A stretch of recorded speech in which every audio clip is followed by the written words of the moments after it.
जो भी वो बंदा था, मैं उसका नाम नहीं लूंगी, लेकिन मैं उसको ठरकी जरूर बोलूंगी। बहुत ही सेडक्टिव वे में बोला मेरे कान के पास आकर। वो वहां बागा बीच तक पहुंचा। So hi everyone, this is your वंशीन, और आज कोई ऐसी बात बताने वाली हूँ, शायद आप शॉक हो जाओ। आप क्या शॉक होगे जो मेरे साथ हुआ है? मेरे तो रोम रोम रोम रोम में क्या बताऊं कि पिछले कुछ रातों से मैं सोई नहीं हूँ, और थोड़ा सा मैं पागल वागल भी हो गई हूँ, कुछ ओवर रिएक्ट भी कर रही हूँ, मेडिसिन भी ले रही हूँ। सोचिए में ऐसा हो क्या गया। ये आज का किस्सा नहीं है। जो किस्सा मेरे साथ हुआ है, मुझे रिसेंटली याद आया है। हम कहीं मीटिंग पे गए थे, और मुझे एक मीटिंग में एक बात याद आई थी, और मैंने वहां पे ये बात सबको बताई। एंड उन्होंने कहा कि भाई तुम्हें ये बात सबको पब्लिकली बतानी चाहिए, क्योंकि आजकल ये चीजें हो रही है और लड़कियां इस चीज से अवेयर रहे। मैं ये बिल्कुल नहीं चाहती कि बाकी लोगों के साथ भी ऐसा कुछ हो। मेरे साथ जो हुआ है वो बहुत गलत हुआ था। मैंने हैंडल कर लिया। मेरे साथ अंगद थे। आई एम वेरी ब्लेस्ड कि मैं अकेली नहीं गई थी। विदाउट वेस्टिंग टाइम मैं आपको एक ऐसा इंसिडेंस बताती हूँ जो मेरे साथ हुआ है आज से कुछ साल पहले, जिसके बारे में मैंने कभी बात ही नहीं की। इवन मैंने घर पे भी किसी को ये चीज नहीं बताई। लेकिन होता क्या है कि जैसे जैसे हमारी उम्र बढ़ती है और हमें वो बातें याद आती है, तो इसीलिए हमें कभी पैनिक अटैक्स आते हैं, या हम बहुत ज्यादा नर्वस हो जाते हैं किसी से मिलने के लिए, या कहीं पे मीटिंग पे भी जाना है, हम वो कंफर्टेबल खुद को फील नहीं करते वहां पर। तो विदाउट एनी वेस्टिंग टाइम मैं आपको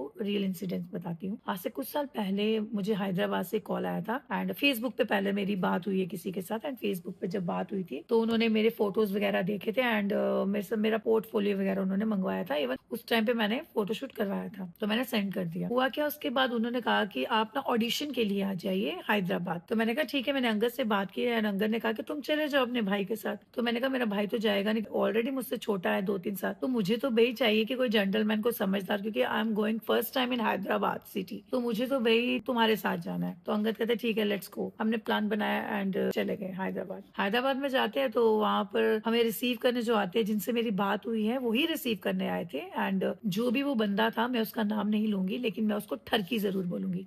तो जहां मैंने ठरकी बोला, समझो मैं उसकी बात कर रही हूँ। वो ठरकी हमें लेने आया एयरपोर्ट पे, और उसने टैक्सी तो भेजी कि हैदराबाद ताज होटल की, उसने टैक्सी भेजी। इवन वो खुद भी साथ में आया था। एक्चुअली उसने मेरी टिकट करवाई थी, लेकिन अंगद की टिकट मैंने खुद करवाई थी। उसको लगा कि ये अकेली आई है, क्योंकि उन्होंने कहा था आप अकेले आना। तो मैंने कहा इट्स ओके, मैं अकेले आऊंगी। और उन्होंने कहा हम आपको एक ही टिकट देंगे। तो मैंने कहा ठीक है, ओके फाइन। तो अंगद ने अपनी टिकट खुद करवाई, तो उनकी टिकट तो फ्री थी, मैं चली गई। और जो उनकी टैक्सी आई, वो ताज हैदराबाद होटल ताज है, वहां पे टैक्सी वहां से आती है। उन्होंने मुझे बताया था कौन से होटल में आपने रुकना है, और सब बात हो चुकी थी हमारी। जब मैं टैक्सी में बैठी तो वो आगे ठरकी बैठा था, और अंगद मेरे साथ थे। And he was shocked and hi वंशीन, इट्स यू। मैंने कहा यस, आप कौन? ही सेड, वही अपना नाम ठरकी। तो मैंने कहा oh nice to meet you sir. उनका पहला ही सवाल ये था कि ये बंदा कौन है आपके साथ। आई सेड कि he is my boyfriend, because उस टाइम पे हमारी शादी नहीं हुई थी। एंड सोचो मैं कितनी पुरानी बात कर रही हूँ, we were not married, we were engaged. So इसीलिए अंगद मेरे साथ गए थे। उसके बाद क्या होता है, वो बात ही नहीं करे मुझसे पूरी टैक्सी में। ऑन द वे उसने मुझसे कोई बात नहीं की। जैसे हम वहां पे उतरे, उसने कहा कि मैम आप जाइए अपने रूम में। वहां पे रिसेप्शन पे मुझे की वगैरह मिल गई, रूम मिल गया, और कहा उन्होंने जाओ आप फ्रेश वगैरह हो जाइए, हम आपसे मिलते हैं थोड़ी देर में, आपको कॉल करेंगे, ऑडिशन के लिए आ जाना। मैंने कहा ठीक है। तो ऑडिशन के टाइम जब मैं जाती हूँ, डबल स्टोरी था वहां पर, ऑडिशन हो रहे थे, हर एज के लोग थे,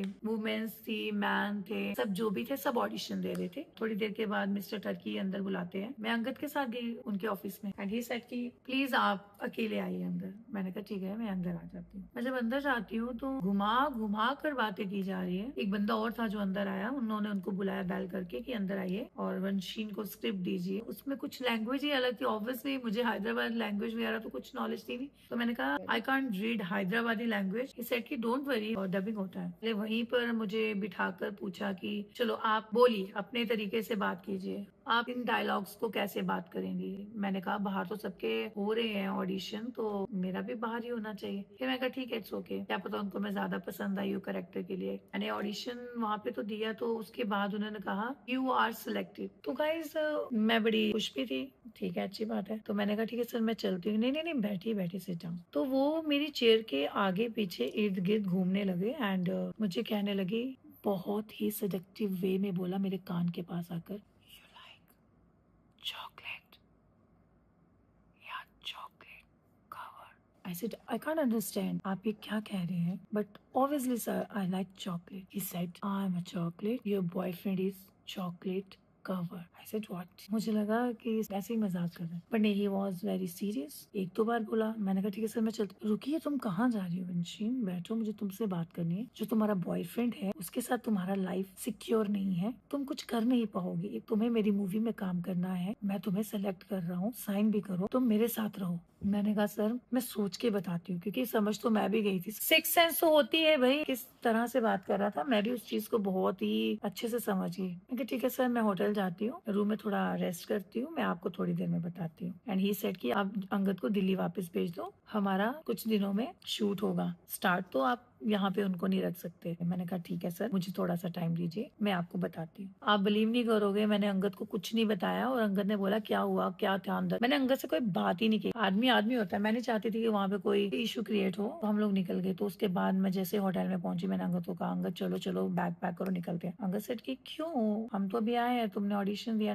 बात क्या हुई? मैंने कहा अंगद हम यहाँ से चलते हैं, प्लीज मेरी बात को समझो, मुझे ये मूवी नहीं करनी। फिर अंगद ने कहा कुछ हुआ है क्या? मैंने कहा प्लीज चलते हैं यहाँ से। मैं कहा अंगद मुझे बंदा सही नहीं लग रहा। अंगद ने कहा मैं बात करता हूँ। मैं कहा बात क्या करनी, हमें क्या लेना देना, चलो तुम यहाँ से। अंगद ने वहीं से हैदराबाद से गोवा की फ्लाइट की और हम लोग गोवा चले गए। वो मेरा फर्स्ट टाइम था गोवा जाना, मैं लाइफ में कभी गोवा नहीं गई थी। यू कांट बिलीव गाइस, बंदे के कॉल पे कॉल आते रहे और बंदा गोवा पहुंच गया।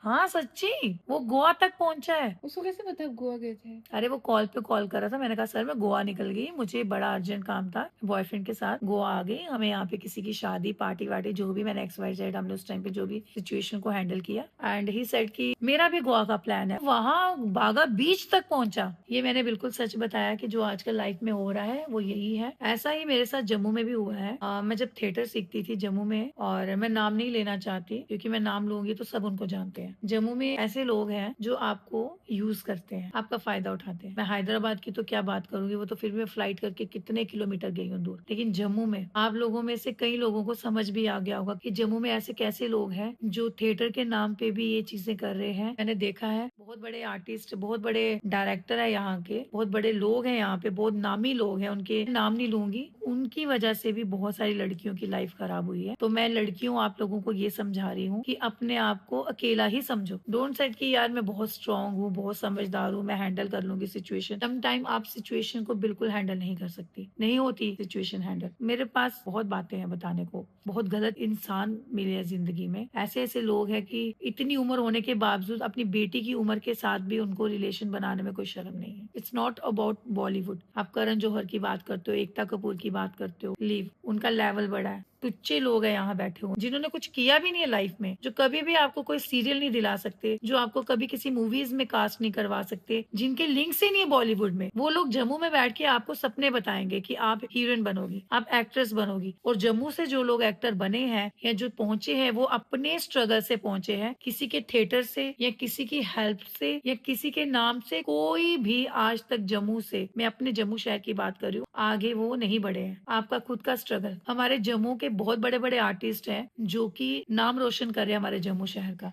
मैं आपको एक चीज समझा दूं, किसी ने किसी को नहीं बनाया है, आपको आप खुद ही बना सकते हैं, आपकी खुद की मेहनत। जम्मू के बहुत सारे ऐसे डायरेक्टर हैं, थिएटर के डायरेक्टर हैं, ऐसे लोग हैं जो आपको यूज करते हैं। छोटी उम्र की लड़कियां हैं, नहीं पता है, एक्ट्रेस बनने निकल जाती है, उनको लगता है हम हीरोइन बनेंगी। वो आपको देखकर बहुत ज्यादा चने के झाड़ पे चढ़ा देंगे, लेकिन आपको कुछ नहीं करेंगे, आपको सिर्फ यूज करेंगे। फिजिकली तो करेंगे ही करेंगे, आपको मेंटली भी डिस्टर्ब करेंगे, आपकी लाइफ स्पॉइल करेंगे। तो ये पेरेंट्स से भी दरख्वास्त है, अगर आप अपने बच्चों को कहीं भी किसी भी एकेडमी में भेज रहे हैं, पहले एटमॉस्फेयर देखें, आप जाइए, साथ ज्यादा रहने की कोशिश कीजिए, बच्चों को अकेला मत छोड़िए। 17-18 साल की उम्र में जब आपके साथ कुछ गलत हो तो आप उस चीज को कभी नहीं भूल सकते। कितनी भी हैप्पीनेस आपकी लाइफ में, कितना भी सब कुछ अच्छा क्यों ना हो जाए, लेकिन वो जो दर्द होता है, बैड टच होता है, वो आपको कभी नहीं भूलता। वो आपके साथ आपका अतीत बन के चलता है और वो आपके साथ ही रहता है। दम घुटता है आपका, आप किसी को बता नहीं सकती। अभी ऐसी बच्चियां हैं जिनके साथ बुरा हुआ है, वो अपने पेरेंट्स के साथ भी बात नहीं करती, वो शेयर ही नहीं करेंगी। सपने बड़े हैं, उनको लगता है कि हम आगे पहुंच जाएंगी, बस यहाँ कंप्रोमाइज ही तो करना है। प्लीज गर्ल्स, कंप्रोमाइज मत करो। कंप्रोमाइज करके अगर किसी को कुछ मिल जाए ना, तो इतना यहाँ पर हो रहा है ना कंप्रोमाइज वाला सिस्टम।